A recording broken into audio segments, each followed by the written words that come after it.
Aloe vera plant, nature's gift to wellness. Aloe vera, a succulent plant of the genus Aloe, has intrigued me for years. The name itself, derived from the Arabic word aloe, meaning bitter and shiny substance, hints at the plant's multifaceted nature. This evergreen perennial, originally from the Arabian Peninsula, has found its way into my life, not just as a decorative houseplant, but as a companion on my journey to discover the myriad benefits hidden within its fleshy leaves. Aloe vera's global odyssey. From Arabia to everywhere, aloe vera's global journey.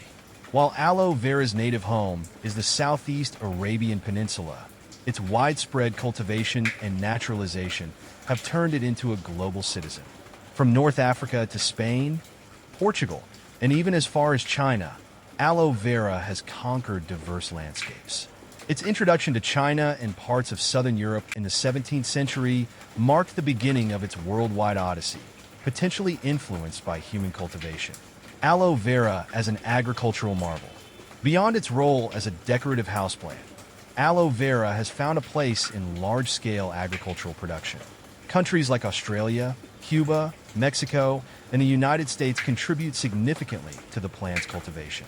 The sheer volume of aloe vera output, primarily directed towards the cosmetics industry, underscores its economic importance on a global scale. FAQs: Aloe vera versus agave. In my garden, aloe vera's soothing gel has been a go-to for sunburns, while agave's spiky appearance has never failed to catch my eye, though I haven't used agave for its medicinal properties. Aloe vera versus aloe ferox. I found aloe vera's gel to be more versatile for skincare, while aloe ferox, with its larger leaves and potent sap, is impressive but too intense for my everyday use. Aloe vera versus aloe maculata. Aloe vera's gentle, cooling gel works wonders on my skin, whereas aloe maculata, though attractive with its spotted leaves, hasn't proven as practical in my skincare routine. Aloe vera versus aquaphor. Aloe vera's natural gel provides a refreshing feel for minor burns, while aquaphor has been my reliable choice for heavy-duty moisture, especially in the winter months. Aloe vera versus barbadensis. Although barbadensis is another name for aloe vera, I find that the plants I've grown under different names seem to have the same soothing benefits, making the name distinction less noticeable in my experience. Aloe vera versus glycerin. Glycerin is my go-to for adding moisture to my homemade lotions, but aloe vera's natural gel always wins when it comes to soothing and healing minor skin irritations. Aloe vera versus snake plant. While aloe vera's gel is perfect for treating minor burns, the snake plant has been a low-maintenance favorite for purifying my indoor air without requiring much attention. Aloe vera versus witch hazel. For quick skin relief, aloe vera's gel is my first choice, but witch hazel has become my staple for reducing redness and irritation, especially during allergy season.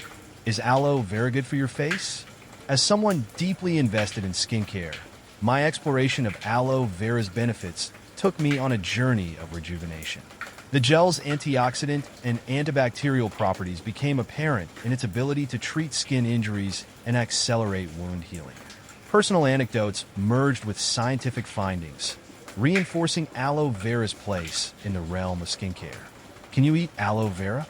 Aloe vera juice, derived from the succulent leaves of the aloe vera plant, has gained popularity for its potential health benefits and versatile uses. Known for its soothing and moisturizing properties, aloe vera has been traditionally used for centuries to treat skin conditions and promote healing.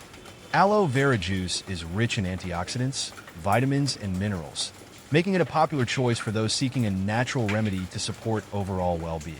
Many people consume aloe vera juice for its potential digestive benefits, as it may help soothe and calm the digestive system. Additionally, its mild, refreshing taste makes it a popular ingredient in various beverages and smoothies. While aloe vera juice is generally considered safe for consumption, it's essential to choose a high-quality, pure product to reap the full potential of its health-promoting properties. How to care for aloe vera. Caring for aloe vera extends beyond planting and propagation. As a plant enthusiast, I uncover the nuances of nurturing aloe vera to ensure its optimal growth. From repotting strategies to understanding its dormant phases, my holistic approach to caring for aloe vera offers a comprehensive guide for plant enthusiasts. Does aloe vera gel expire? Yes, aloe vera gel does expire, whether it's store-bought or freshly extracted from a plant. I learned this lesson the hard way a few years back. I had a gorgeous aloe plant and decided to harvest some gel. I wasn't using it often enough and forgot it was tucked away in the back of my fridge. Months later, when I found it again, it was definitely off, slightly discolored and smelling a bit sour.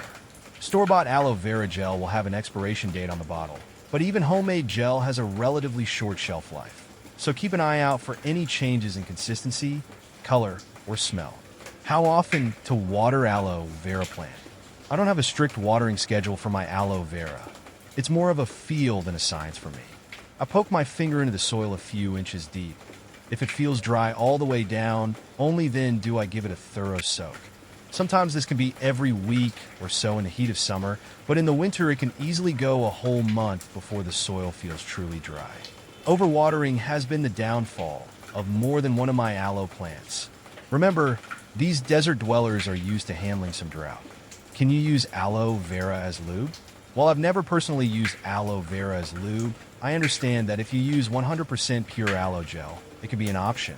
I'm a bit of a stickler for using actual lubricants designed for the task. They've got ingredients that make things feel just right and are tested for safety down there. Aloe vera can be soothing, but I also know it can get a bit sticky after it dries, which might not be ideal. However, if you're in a pinch and curious to try it, making sure the aloe is pure is key. Avoid store-bought gels with added ingredients. How to repot aloe vera. Repotting my aloe vera is always a fun, slightly messy project. I've learned that the best time is when the plant is overcrowded in its pot, or I see roots poking through the drainage holes. I wait until the soil is pretty dry, then gently coax the aloe out of its old pot. I break away the excess soil, separate some of the pups, the baby aloe plants, if I want to propagate, and get a new, slightly bigger pot ready with some well-draining cactus or succulent soil mix. Then, I nestle my aloe in its new home, fill in around it with soil, and give it a light watering. That's all there is to it. Is aloe vera a cactus? While aloe vera definitely looks like a cactus with its fleshy leaves and spiky edges, it's actually not. It's a succulent, which means it has those water-storing adaptations like a cactus, but they're from different plant families altogether. I used to think they were in the same category, but a bit of research showed me just how big the world of succulents really is. Aloe vera's closer relatives would be things like lilies and asparagus. How to use aloe vera gel on face at night. I love using aloe vera gel on my face at night, especially after a sunny day.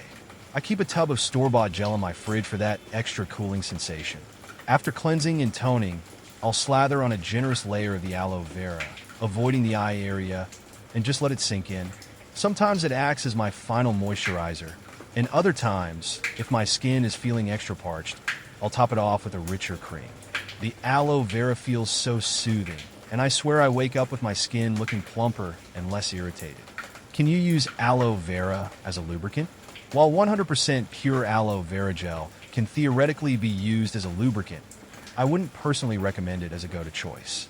Aloe's natural properties and pH level make it unlikely to cause irritation, but there are a few things that make me hesitant.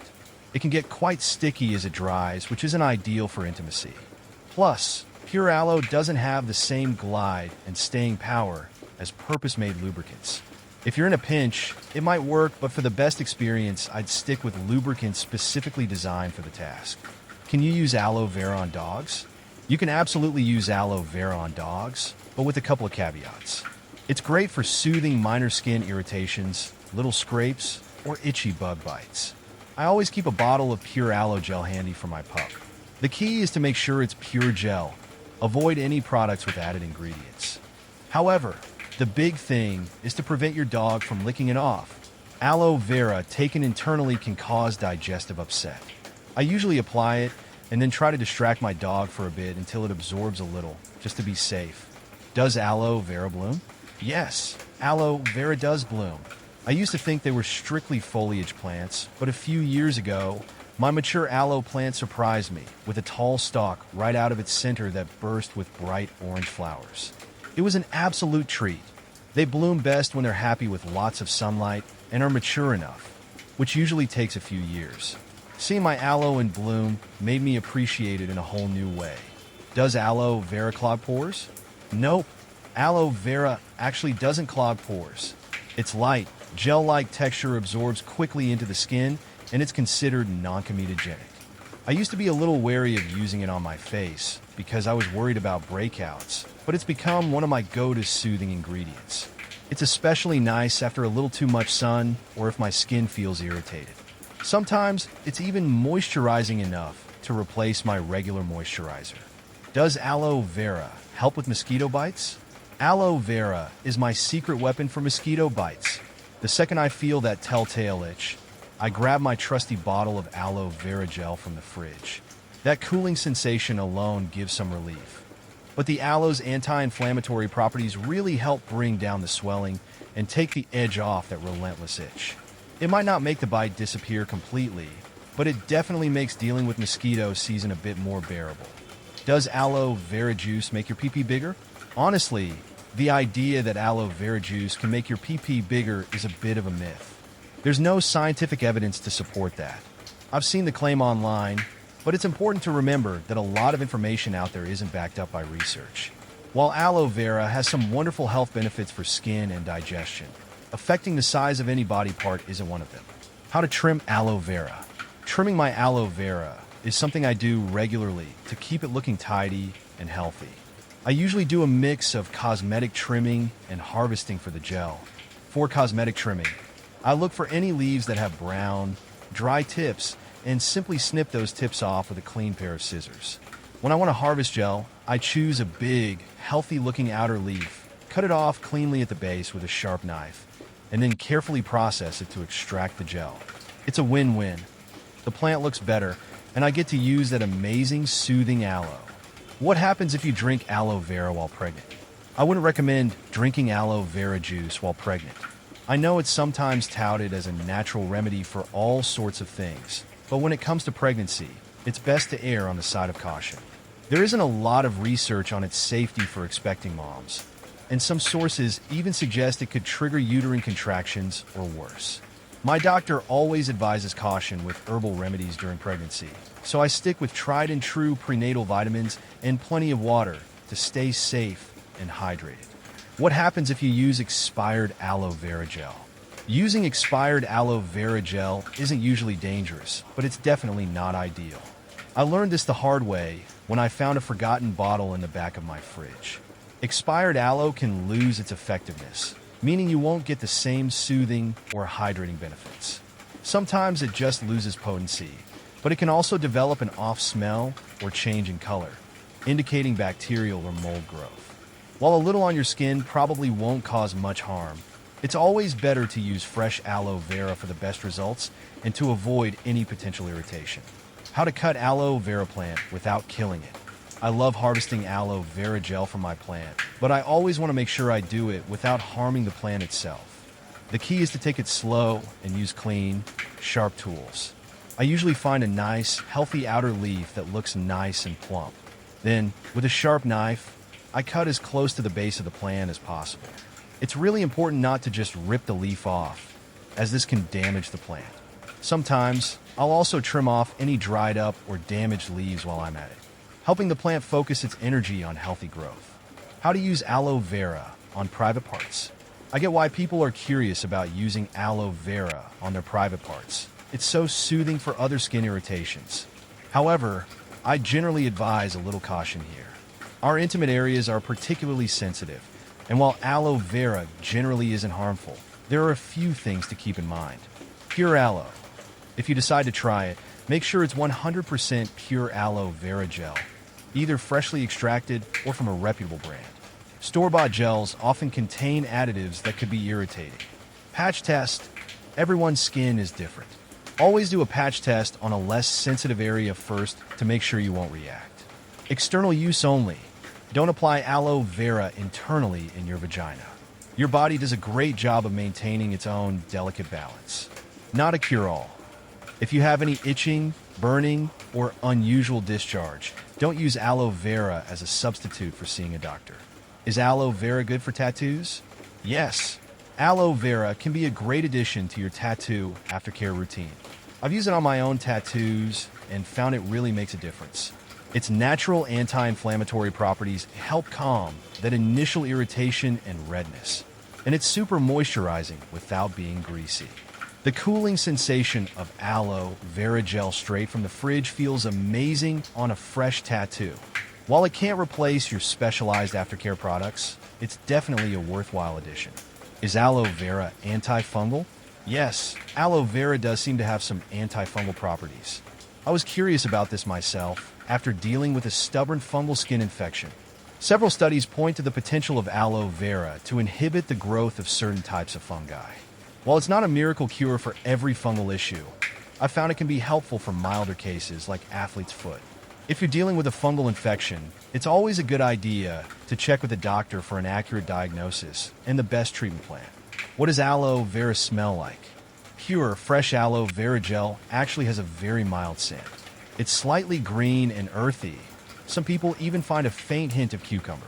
It's nowhere near as strong or noticeable as those store-bought aloe vera gels with lots of added fragrance. If you ever get a chance to slice open a fresh aloe leaf, you'll get the pure experience of what it actually smells like. Can aloe vera whiten skin?